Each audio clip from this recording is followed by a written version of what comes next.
Hi guys, welcome to Inside SSB YouTube channel. I'm Vishali and I'm here with part 2 of 50 most important current affairs for CDS as well as NDA 2 2021.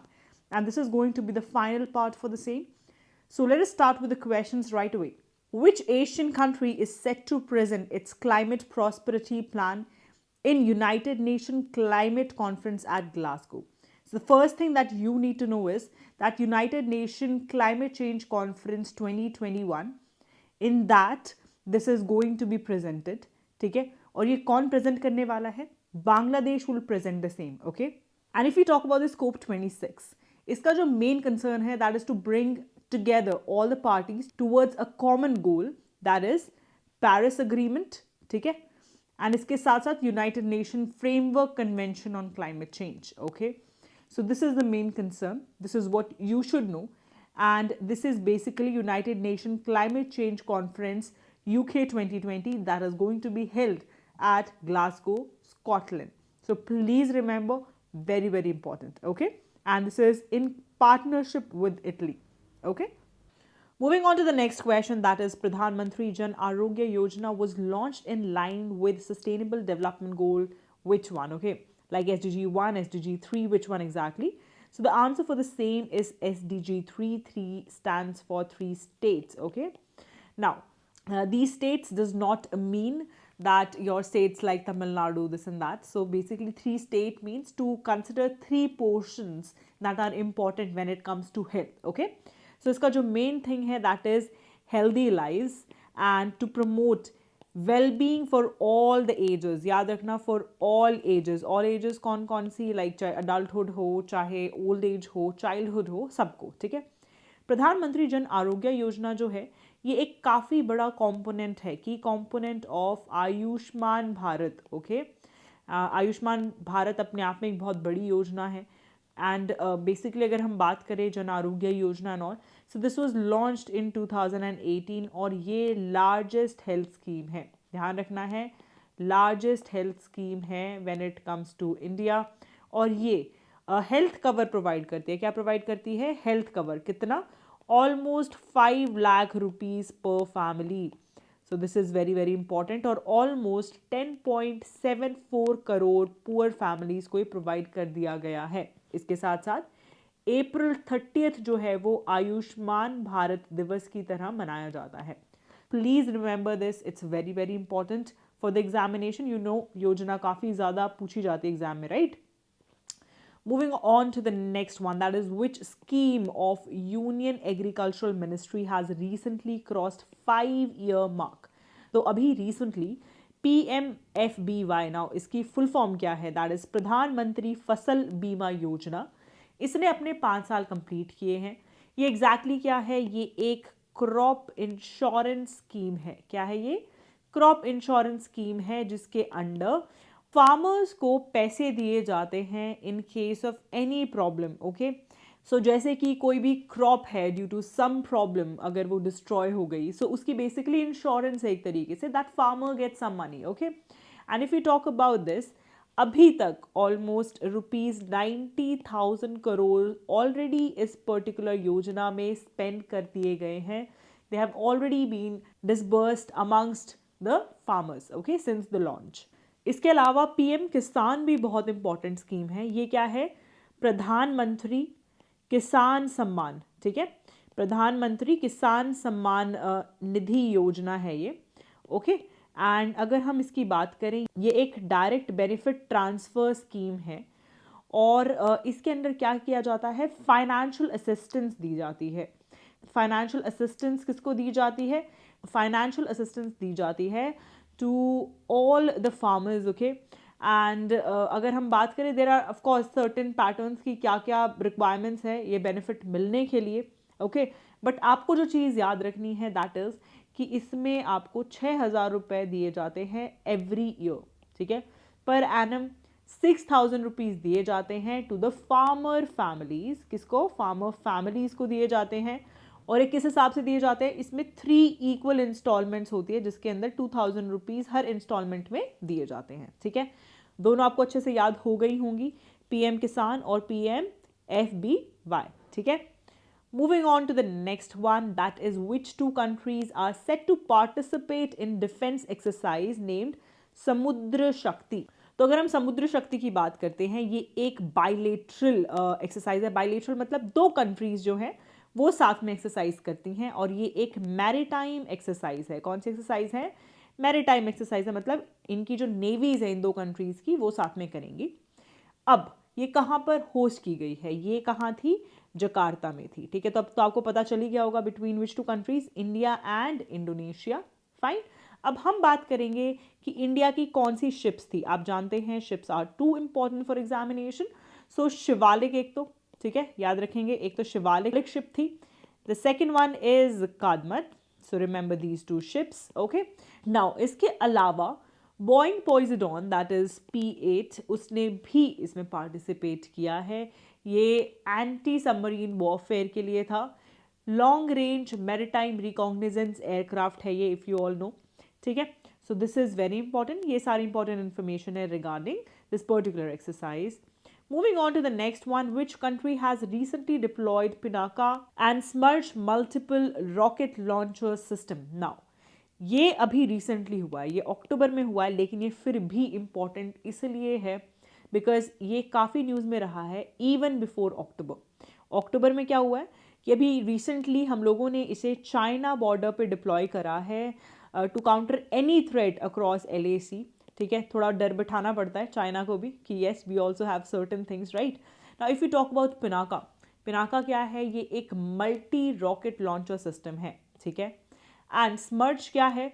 स्मर्च भी longest conventional rocket system है. Okay, अगर कोई पूछे कि पिनाका और स्मर्च क्या है, ये एक रॉकेट लॉन्चर सिस्टम है. ठीक है, अब आप मुझे बताएंगे किसके अंडर आता है. बहुत लोग कंफ्यूज रहते हैं आर्टिलरी और आर्मर्ड के अंदर. तो ये किसके अंडर है, आर्टिलरी या आर्मर्ड? आप बताएंगे, बिकॉज पता है ए से नाम है तो आपको लगता है कि it's the same one. So lot of people don't know artillery armoured क्या है. So you'll tell me down in the comment section कि ये किसके अंडर आता है. Fine. Now if you talk about Pinaka and Smerch, the best part is कि ये हमारे DRDO ने ही डेवलप किया है. ठीक है, सो क्या हुआ, इंडिजिनस हो गया. ठीक है, सो और भी ज़्यादा इंपॉर्टेंट हो जाता है ये चीज़. Now if we talk about किसने डिप्लॉय किया है, तो इसका आंसर सिंपल है, India. Okay, so this is all you need to remember.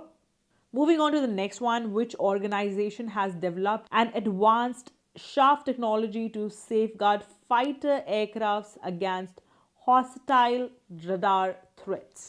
So if we talk about this shaft technology, इसका जो main काम होता है that is कि passively jam कर देना against infrared या फिर radar threats. Okay, so infrared और radar threats से save करना, that is the main thing. Okay, और ये कैसे किया जाता है? By passively jamming. Okay, now DRDO ने डेवलप किया है ये. ओके, किसके साथ मिलके किया है? DRDO और आपकी जो डिफेंस लैब जोधपुर है उन्होंने मिलके ये डेवलप किया है. And again this is important. Fine, so इसका आंसर क्या हो जाएगा? C, DRDO. Okay, moving on to the next one, that is offshore patrol vessel Sajag has been commissioned to which armed forces? और अगर हम सजग की बात करते हैं, this is ICG, that is Indian Coast Guard Sajag. ठीक है, सो आपको समझ आ गया होगा कि ये इंडियन कोस्ट गार्ड में डिप्लॉय किया गया है. ये अपने आप में थर्ड सीरीज है of 5 offshore patrol vessels. Okay, और ये इंडिजिनसली डिज़ाइंड है. Again very important, why? Because ये इंडिजिनसली डिज़ाइंड है. ओके, अब ये मेक इन इंडिया प्रोजेक्ट के इन लाइन है, तो इसीलिए भी इंपॉर्टेंट है because it's been designed in India itself. And अगर हम कमिशनिंग की बात करें, this was done by our NSA, that is Ajit Doval. ठीक है, सो ये बात आप याद रखेंगे, very very important. Moving on to the next question, which organisation has developed high strength beta titanium alloy which is going to be used in aerospace applications? So अब क्या है कि of course when we are talking about anything that goes up in the space, we have to keep few things in mind, that is कि उसकी strength अच्छी होनी चाहिए और light weight होना चाहिए, because of course the thing should fly, right? So for that we need very less weight, right? So if you talk about this, इसमें high strength और as compared to weight ratio काफ़ी high strength है, excellent weight reduction है इसके अंदर, और इस particular alloy के थ्रू मैन्युफैक्चर कर सकते हैं स्लैट या फिर जो आपके फ्लैप ट्रैक्स होते हैं, ठीक है, एयरक्राफ्ट में, लैंडिंग गियर, ठीक है। So these things can be constructed. So ये किसने बनाया है? ये DRDO ने बनाया है। Now if you talk about the components, तो इसके अंदर क्या क्या है? पहली बात तो वेनेडियम है, ठीक है। सेकेंड थिंग आयरन है। थर्ड थिंग एल्यूमिनियम है, okay. So this is what you need to remember, okay. Moving on to the next thing, also मैं आपको एक बार कंसनट्रेशन बता देती हूँ। 10 वेनेडियम 2 Fe3Al, ओके, ये याद रखना। This will help you to get an idea अगर क्वेश्चन आ जाए इस कंसर्न में, because they can ask it related to science, okay. Alloy का क्वेश्चन आ सकता है। Moving on to the next one, which is the largest combat exercise of Indian Navy, which is being held in Indian Ocean region. So talking about this one, this is TROPEX. TROPEX क्या है? ये एक theatre level, ठीक है, आपने theatre command सुने होंगे, right? Theatre level readiness exercise है जो कि इंडियन ओशन रीजन में हुई है, और ये ऑलमोस्ट एक मंथ लॉन्ग ड्रिल एक्सरसाइज थी that includes all different kind of ships, aircrafts और जितने भी other assets हैं Indian Air Force, Army, Coast Guard और इंडियन नेवी के, ठीक है, उन सब के साथ मिलके ये एक कॉम्बैट एक्सरसाइज होस्ट की गई है थिएटर लेवल पे, याद रखना। सो इसमें सारे थे इंक्लूडेड, इंडियन एयरफोर्स भी थी, आर्मी भी थी, नेवी भी थी एंड इंडियन कोस्ट गार्ड भी थी, ठीक है। So remember this. Moving on to the next question, which is the only aircraft carrier being operated in India. So अभी इंडिया के अंदर अभी जो काम कर रहा है that is only INS Vikram Aditya, ठीक है। अभी ये क्यों इंपॉर्टेंट है? बिकॉज अभी रिसेंटली क्या हुआ था कि MiG-29 के जो मैरीटाइम फाइटर एयरक्राफ्ट्स हैं, ये जब इस कैरियर के डेक से फ्लाई कर रहे थे उस टाइम पे उसमें माइनर फायर थी, okay. So it reported a minor fire at home port that is Karwar in Karnataka. So इसलिए थोड़ा इंपॉर्टेंट है क्योंकि अभी न्यूज़ में रहा था। So INS Vikramaditya, okay. You don't need to know this much in depth, just इतना याद रखना कौन सा एयरक्राफ्ट कैरियर ऑपरेट हो रहा है, दैट्स इट। एंड उसके अलावा MiG-29 के जो हैं ये एयरक्राफ्ट हैं जो कि यूजुअली एयरक्राफ्ट कैरियर से, because of course runway very short no, so basically it can not fly off. So MiG-29 ही है जो कि लैंड एंड टेक ऑफ करता है, ठीक है। Other aircraft don't do that. Moving on to the next one, that is BRICS agricultural research platform, जो कि अभी न्यूज़ में देखा गया था, ये कौन सी कंट्री में सेटअप किया गया है? So India during the 11th meeting, ध्यान देना 11th meeting of BRICS agriculture ministers, जो कि अंडर अ थीम रखी गई थी। इसकी थीम क्या थी? ब्रिक्स पार्टनरशिप फॉर स्ट्रेंथनिंग, ठीक है, for strengthening agro biodiversity for food security and nutrition, ठीक है, याद रखना, for food security and nutrition. So ये क्या थी? एक साइंस लेड एग्रीकल्चरल इवेंट था ताकि प्रमोट किया जा सके सस्टेनेबल एग्रीकल्चरल डेवलपमेंट, और इसके अंडर अभी BRICS agriculture research platform setup किया गया है, और ये सेटअप किया गया है इंडिया के अंदर, ओके। अब ब्रिक्स के अंडर कौन कौन सी कंट्री आती हैं? फर्स्ट क्वेश्चन, आप जानते हैं बहुत इंपॉर्टेंट क्वेश्चन है, मैं आपको पहले भी डिस्कस कर चुकी हूँ ये चीज़। सेकेंड वन, हेडक्वार्टर्स कहाँ है? ये दोनों के आंसर आप मुझे कमेंट सेक्शन में देंगे, okay. Moving on to the next one, in which country world's largest plant to capture carbon dioxide from air has started functioning?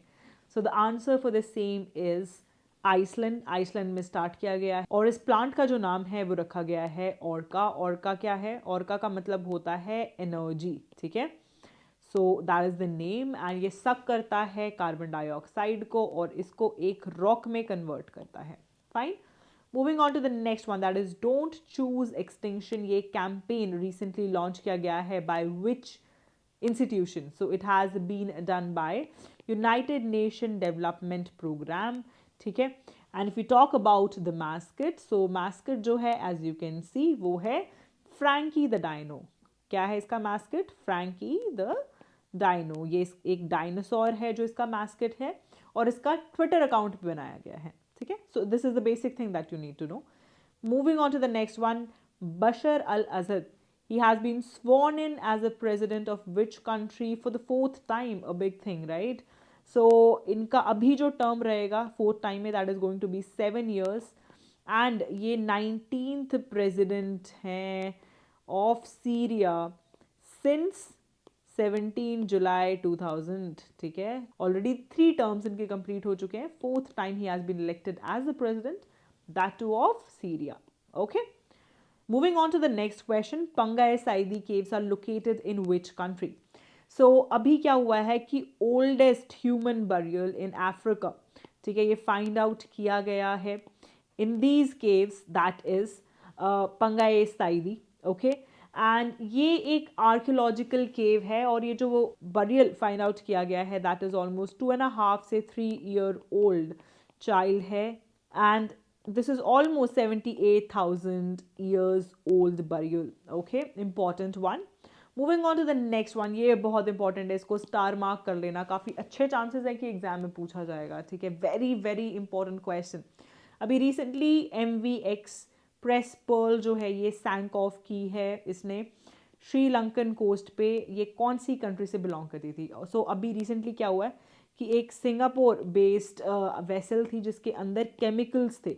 Okay, और इसमें ऑलमोस्ट 12 day लॉन्ग एफर्ट्स किए गए हैं to put off the fire. इस पर क्या हो गया था, इसमें आग लग गई थी जिसकी वजह से ये शिप पूरी बर्न हो गई है और फाइनली ये सबमर्ज होके now it's resting on the sea bed of the Sri Lankan coast. ठीक है, and this is going to be a great environment threat for Sri Lanka. So very very important star mark कि ये कौन सी कंट्री से रिलेटेड है, मतलब कौन सी कंट्री से है, सिंगापुर से है. कहाँ पर ये सैंक ऑफ हुई है, श्रीलंका के कोस्ट पे. ठीक है, उसके अलावा इसका क्या इफेक्ट्स हो सकते हैं और केमिकल था इसमें इन्वॉल्व. सो ये इंपॉर्टेंट आपके पॉइंट्स है, प्लीज याद रखना. Moving on to the next one, which institution released a report titled Shifting Gears, Digitalization and Service-Led Development? So talking about this, इसका जो आंसर है that is World Bank. So as per India, GDP is estimated to grow by 8.3%. इस report के according India का जो GDP है वो grow हो जाएगा by 8%. Now my question to you is कि वर्ल्ड बैंक का हेडक्वार्टर कहाँ है? ठीक है, दिस इज़ वेरी इंपॉर्टेंट. ये क्वेश्चन एग्जाम में पूछे जाते हैं headquarter based, that is Y मैं इस पर इतना ध्यान देती हूँ. ठीक है, so please search it out, comment section में डालो. What is the rank of India in World Bank Ease of Doing Business report under the construction permit category? Okay, so if we talk about this, India की जो rank रही है that is 27th out of total countries, that is 190. Last year की अगर हम बात करें so it was 181. So it's very very good. So answer क्या रहेगा? A27. Moving on to the next question, which institution released a report titled The Road from Paris, India's Progress Towards its Climate Pledge? So if we talk about this particular report, ये बनाई है Natural Resources Defense Council ने, and it talks about India's action when it comes to climate change. Okay, जो भी Paris agreement है उसके basis पे कैसे काम किया जा रहा है, what all precautions are being taken off. So all these things are covered in this particular report. And ये किसने बनाया है? NRDC. Talking about the next question, as per WWF UNEP report, 35% of ranges of which Indian animal, कौन सा ऐसा animal है that lie outside the protected areas? So पहले हम बात करेंगे इस रिपोर्ट का टाइटल क्या रहा है. The title was A Future for All, the Need for Human-Wildlife Coexistence. Okay, so ये इसका टाइटल रहा है. If we talk about the name of the animal, the answer is B, tiger. वो 35% of the tigers they lie outside protected areas in India. इसके अलावा इसी report में Africa के बारे में भी है that 40% of their line are outside protected areas and 70% of African as well as Asian elephants, ठीक है, वो भी protected areas से बाहर रहते हैं. So this is important. Okay, next one is which institution along with International Energy Agency launched Renewables Integration in India report? So अगर हम इस report की बात करें, it is outcome of a workshop that was held in 3 states. कौन कौन से state हैं? महाराष्ट्र, कर्नाटका एंड गुजरात. ठीक है, so this is what you need to remember. अब क्या हुआ था, इसका जो मेन काम है दैट इज़ टू अंडरस्टैंड कि जो एनर्जी ट्रांजिशन चैलेंजेस हैं जो कि रिन्यूएबल रिच स्टेट्स फेस करते हैं वो एग्जैक्टली क्या है, और इस बेसिस पे ये रिपोर्ट बनाई गई है. और ये जो रिपोर्ट है ये नीति आयोग और इंटरनेशनल एनर्जी एजेंसी ने मिलके बनाई है. Okay, so the answer is B, NITI Aayog. Moving on to the next question, which organization used to publish ease of doing business? Why used to क्यों लिखा है? Because अब ये discontinue कर दी गई हैं. So now ease of doing business will not be a report that will be published. ठीक है, अब इसके बाद से नहीं publish की जाएगी. पहले कौन publish करता था? World Bank. As simple as that. Okay. Moving ahead, India की जो रैंक रही है इन शैंडलर गुड गवर्नमेंट इंडेक्स वो क्या रही है? सो इंडिया की जो रैंक है दैट इज़ 49. ओके, एंड ये जो रैंकिंग है it is based upon 7 pillars. Okay, 7 pillars क्या हैं वो यहाँ पर आप देख सकते हैं: leadership and Forsyte, robust laws and policies, strong institutions, financial stewardship, attractive marketplace, global influence and reputation, helping people rise. Okay, so ये आपके 7 pillars हैं और overall जिसने टॉप किया है that is फिनलैंड. ठीक है, so फिनलैंड क्या है, उसने टॉप किया है. Moving ahead, as per the recent research, which country accounts for more greenhouse emission than all the world's developed nation combined? So सारे country के अगर हम developed nation भी combine कर देते हैं जो उसका greenhouse emission है उस country का उन सब से ज़्यादा है. So the answer for the same is B, China. ठीक है. Moving ahead, which Indian javelin thrower has entered the finals of Olympic Games? Not only he has been the first one जिन्होंने enter किए हैं Olympic Games as a javelin thrower, but also he has got the gold medal. Okay, so this is what you need to remember. The answer for the same will be D, Neeraj Chopra. आप सब जानते हैं that he has got a gold medal. Okay. Moving ahead, karate, skateboarding, surfing, sports climbing, ये recently news में क्यों थे? Because ये जो sports हैं ये अभी recently add किए गए हैं in Tokyo 2020 जो आपके Summer Olympics रहे हैं उसके अंदर. So the answer will be C, Tokyo Olympics. Okay, ये इसका answer रहेगा. Coming to the next question, which country is to host the Asian Football Confederation Women Asian Cup 2022? सो जो इसका आंसर रहने वाला है that is India. So India जो है वो 2022 के अंदर होस्ट करेगी. एंड DY पाटिल स्टेडियम जो है आपका मुंबई में, ठीक है, TransStadia which is in Ahmedabad, and इसके अलावा कलिंगा स्टेडियम जो कि आपका भुवनेश्वर में है, यहाँ पर ये होस्ट किए जाएंगे games. These will be the 3 places where they will be hosted. Coming to the next one, that is World Youth Boxing Championship, where Indian women won 7 gold medals. ये organize किया गया था by which country? The answer is Poland. इसके अलावा 7 gold medals के अलावा 3 bronze medals भी मिले हैं. This Indian women has brought back 3 bronze medals as well. Okay. Moving on to the next question, that is अभिषेक वर्मा जिनको recently gold medal दिया गया है, ये कौन से स्पोर्ट से एसोसिएटेड है? So talking about Abhishek Verma, he is the first man जिन्होंने 2 वर्ल्ड कप गोल्ड मेडल जीते हैं for India in compound archery. ठीक है, याद रखना कंपाउंड आर्चरी में. ठीक है, आर्चरी वर्ल्ड कप जो कि अभी पेरिस में होस्ट किया गया था वहाँ पर इन्हें मिला है. और उसके अलावा प्रीवियस गोल्ड मेडल जो है वो इन्हें मिला था वॉर्कलो में. ठीक है, दैट वाज इन 2015. और अब इन्हें कहाँ मिला है? वर्ल्ड कप जो पेरिस में होस्ट किया गया था वहाँ पे भी मिला है. सो क्वेश्चन कैसे आएगा? अभिषेक वर्मा कौन से गेम से एसोसिएटेड है? आंसर क्या आ जाएगा? C, archery. Okay. Moving on to the next question, in which Olympics International Olympic Committee made provision for flag bearers from both the genders. Very very important. So कौन सा रहा है? So it is Tokyo 2020. इन game से आपका जो edition है flag bearers का together as men and women वो किया गया है. And as you must have seen that MC Mary Kom उसके अलावा मनप्रीत सिंह, ठीक है, ये अपने कैप्टन हैं, है ना, टीम कैप्टन हैं ये। सो इनको एज फ्लैग बेयरर्स देखा गया है। So this is the answer. So आपको टोक्यो 2020 से provision of flag bearers from both the genders has been there. Okay, now coming to the next question, island of Crete which is seen in news recently is where? So Crete क्या एक बहुत ही populace Greek island है और ये 5th largest island है Mediterranean सी के अंदर। अभी रिसेंटली यहाँ पे 5.8 मैग्नीट्यूड का अर्थक्वेक आया था। Okay, and where is it present? It is present in Greece. Geography perspective से थोड़ा सा इंपॉर्टेंट है।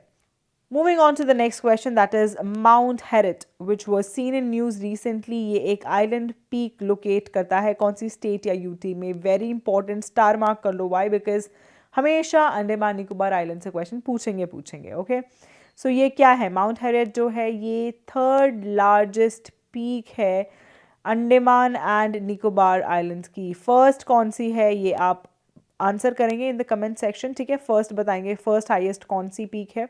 ओके, सो इसका आंसर क्या हो जाएगा? B, Andaman and Nicobar. And if we talk about इनका जो नाम है वो अभी रिसेंटली चेंज किया गया है। माउंट हेरिट का नाम चेंज करके रख दिया गया है माउंट मणिपुर। ये क्यों किया गया है? बिकॉज ये ट्रिब्यूट प्रोवाइड किया गया है टू महाराजा कुकचंद्र सिंह और 22 फ्रीडम फाइटर्स जिन्होंने एंग्लो मणिपुरी वॉर जो है वो फाइट ऑफ किया था। सो उस बेसिस पे उनको एक ऑनर देने के लिए नाम चेंज किया गया है। Okay, moving ahead with the next question, mount असो विच इरप्टेड रिसेंटली। अब वॉल्केनोज बहुत इंपॉर्टेंट है। ये कौन से कंट्री में लोकेटेड है? इसका जो आंसर है दैट इज जापान।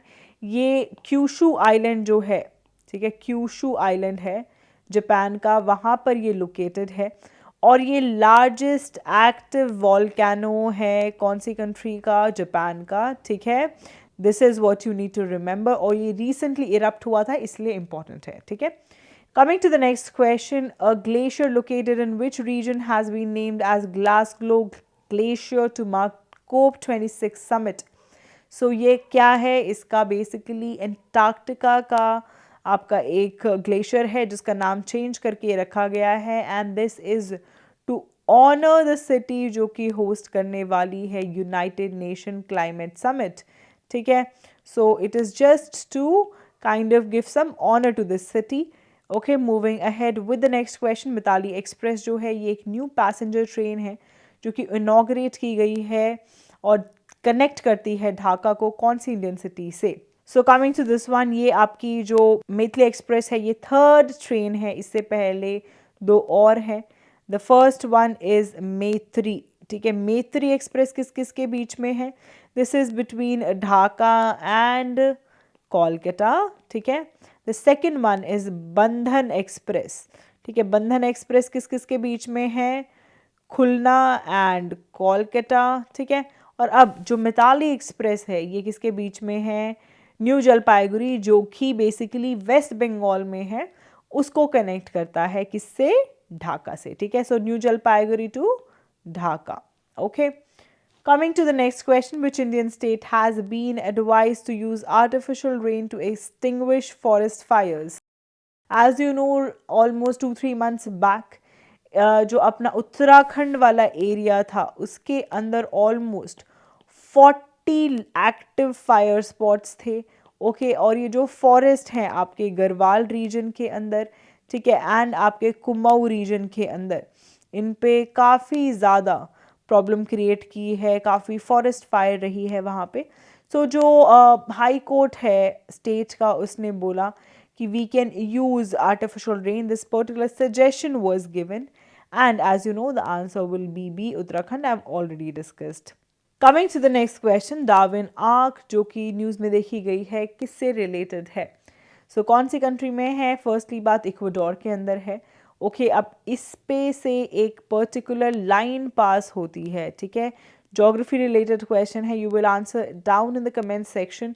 जैसे कि लाइंस होती हैं, इक्वेटर है, ठीक है, आपकी Tropic of Cancer, Tropic of Capricorn है, उसमें से कौन सी लाइन पास आउट होती है इक्वेडोर से? This you will tell me, fine. Now talking about Darwin arch, so यहाँ पे एक्चुअली एक रॉक फॉर्मेशन रही है साउथ ईस्ट ऑफ जो आपके डार्विन के गैलापागोस आइलैंड है, ठीक है, उससे थोड़ा सा दूर है। और ये जो स्ट्रक्चर है अभी रिसेंटली कोलैप्स हो गया था ड्यू टू नेचुरल इरोजन, ठीक है, नेचुरल इरोजन की वजह से कोलैप्स हुआ है। इसका ये जो डार्विन आर्क है, this has been collapsed, okay. इसके बस अब 2 पिलर्स बच गए हैं, else and that the whole thing has been collapsed. Answer इसका क्या रहेगा, कौन सी कंट्री से एसोसिएटेड है, इक्वाडोर से, ओके। इसके अलावा आपको एक और इन्फॉर्मेशन देना चाहूँगी, सतपुरा टाइगर रिजर्व जो है वो कहाँ पर है। So it is present in Madhya Pradesh. Now why am I telling you this? Because ये सतपुरा टाइगर रिजर्व जो है अभी रिसेंटली जब यूनेस्को वर्ल्ड हेरिटेज साइट जो है वो चूज़ की गई थी, उस टाइम पे इसको शॉर्टलिस्ट किया गया था। So that is why it is important. याद रखना सतपुरा टाइगर रिजर्व मध्य प्रदेश में है, okay. Moving on to the next question, which Indian ship participated in maiden maritime partnership exercise जो कि कंडक्ट की गई थी between Indian navy and Algerian navy. So if you talk about this one, इसका answer क्या रहेगा, Indian naval ship Tabar, okay. So answer है INS Tabar. Next one is which country has signed a project agreement with India's ministry of defence ताकि वो को develop कर सके ALUAV। सो अभी रिसेंटली मिनिस्ट्री ऑफ डिफेंस ने साइन किया है agreement with US department of defence कि वो कोऑपरेट करे कि हम लोग जितनी भी ALUAV stands for what, air launched unmanned, ठीक है, ये लिख लेना बहुत इंपॉर्टेंट है, air launched unmanned aerial vehicle, okay. So इसके लिए ये अग्रीमेंट किया गया है and this is with which country, US। Moving ahead, 4th edition जो है ऑस इंडेक्स 2021 नेवल एक्सरसाइज का कंडक्ट किया गया है between Indian navy and which other country. So the answer for the same will B Australia, ठीक है। Australian जो royal Australian navy है और इंडियन नेवी के बीच में ये बाइनियल एक्सरसाइज है, कौन सी है, बाइनियल मैरीटाइम एक्सरसाइज है जो कि अभी कंडक्ट की गई थी, ओके। एंड ये इसका 4th एडिशन रहा है। Now you will tell me कि इसका 1st एडिशन कब था, ठीक है, down in the comment section. Now with this I end this particular part and finally आपके 50 most important questions have been covered, जिसमें योजना, थोड़ी बहुत important sports के questions and सारे sections हमने properly cover किए हैं। You will surely find some question coming up from these questions, hence revise them very properly. Okay guys, and very less time is left, revision करो और अच्छे से test series लगाओ so that you get an idea that where exactly you stand. All the best for exams guys. I hope whatever help I provided may help you in examination. All the best, do well.